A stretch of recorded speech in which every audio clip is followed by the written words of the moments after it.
Guys আসসালামু আলাইকুম, সবাই কেমন আছো? দেখো এই মেশিন দিয়ে এখন পেঁয়াজ কুচি করা হবে।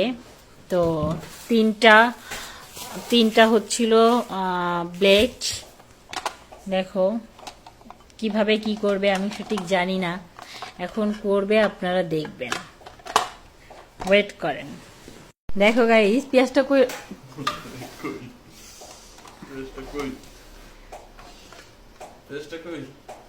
এটা দিয়ে কি পেঁয়াজ কাটে? দেখা যাক আসলে মেশিনটার উপকারিতা কেমন, সেটা এখনই দেখা যাবে। তবে আল্লাহই ভালো জানে কি হবে।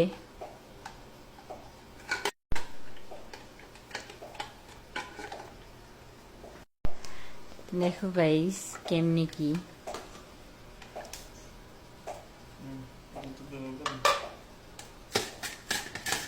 এই রে, কি যে কিনছো, কি যে কিনছো, হবেই তো, কিন্তু তুমি এর থেকে ছুরিতে কাটতে ভালো হয় না? এতক্ষণ লাগে। এগুলো কি কিনছো তুমি? কি কিনছো? টাকা দেখে কি কেনা হচ্ছে? এটা পেঁয়াজ এদিক দিয়ে বের হয়ে গেল। এই তো রে, তুমি কেন যে কিন আমার টাকাগুলো মায়ের না, এরা কত পাম দিয়ে বিক্রি করে দেখছো?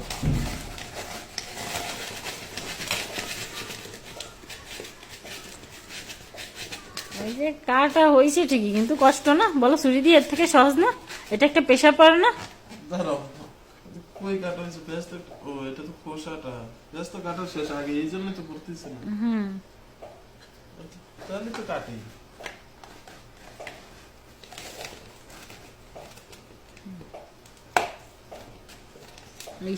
পেঁয়াজ কই?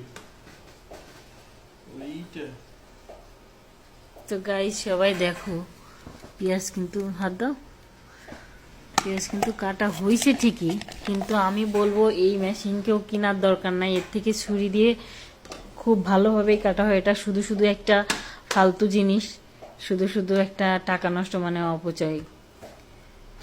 ঠিক আছে, আমি এই ধরনের জিনিস পছন্দ করি না, কিন্তু আমার হাজব্যান্ড ঠিকই কিনে নিয়ে আসছে। হয়তো আমার ভালোর জন্য কিনে নিয়ে আসছে, আমার কষ্ট হবে না এর জন্য কিনে নিয়ে আসছে, আমি কিসে শান্তি পাবো তার জন্য হয়তো বা কিনে নিয়ে আসছে। কিন্তু আমি বলবো এর থেকে আপনারা আপনাদের ওয়াইফকে ছুরি গিফট করবেন, ছুরি দিয়ে সুন্দর করে কাটা যায়।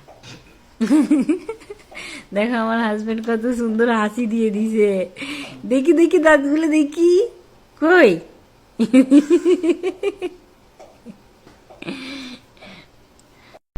ও